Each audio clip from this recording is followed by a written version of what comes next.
چی شد اپا جان، خوب هستید؟ کمی سرم چرخ زد. بیا اینجا کمترک بشینید.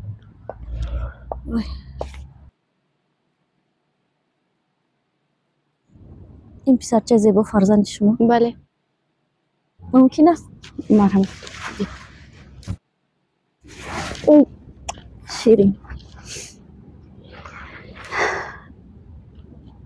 من هم 10 سال می شود که صاحب فرزند نشدم. ما با شوهر یکمم 5 سال زندگی کردیم. او را سبب به فرزندی هم دانسته جدا شده. حالا باشد با شوهر دویمم از این هم فرزنددار نشد. زیر طعنه پشتمان شوهر مانده. سیخ نشوید اپا جان، خداوند به شما هم فرزند نصیب میگردونه. امیدوارم. من هم زنی دویم، شوهر من هم از زن یکمش فرزنددار نشدن. ما بعد 2 سال توی ما فرزنددار شدیم. عمرش دراز شود. رحمت. صبر کنید، خداوند به شما هم نصیب میگردونه. رحمت.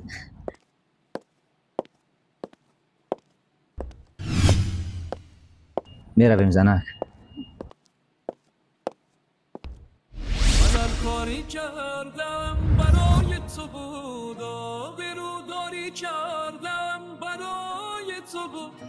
من از وقتی عشق یا بهترش به خانه برمیگردیم. به هیچ کجا نمیرود. همسین و سالای شما در این مدت 5 سال صاحب 2-3 فرزندی شدم. اما تو چی؟ خاله، اگر در نصیبمون باشد حتما یک روز نه یک روز صاحب فرزند میشویم. اما در نصیب تو نیست. از تشخیص هم معلوم شد که عیبی تو بوده است، نه از دختری من. حیاتش را سوزاندی بیزاریات.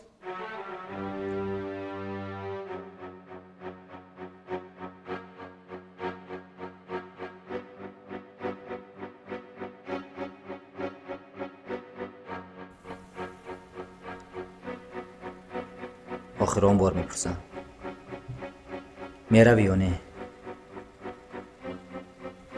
نه، من دیگر با تو زندگی کردن نمیخواهم. در کشاده میتوانی برآمده روی، میتوانی برآمده روی، میتوانی برآمده. یه روزه که داشتم گذاشتم به پات، نیومد به چشماتمون از چشات.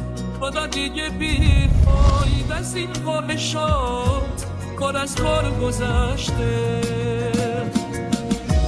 یه روز از تو دلگیر نبودم زیاد. اومدی زنک. خرسند نشو. من برای با تو زندگی کردن ناومدم، برای لباس هایم اومدم. زنک، آدمانی هستند که 15-20 سال زندگی میکنن بعد صاحب فرزند میشوند. صبر کن، خداوند به ما هم نصیب میگرداند. صبرم لبریز شد. من دیگر با تو زندگی کردن نمیخواهم.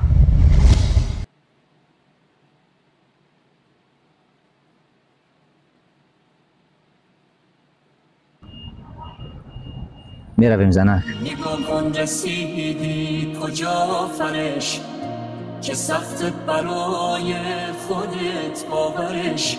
چی شد اون همه عشق، چی شد اون همه. ببین زندگیمون چی اومد سرش. یه روزه که داشتم گذاشتم به پات، نیومد به چشماتمون از چشات.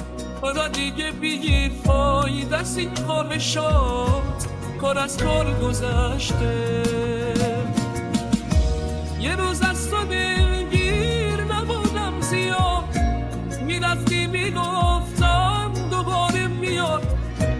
مگه آدم از زندگی چی میخواد، کار از کار گذشته. من هر کاری که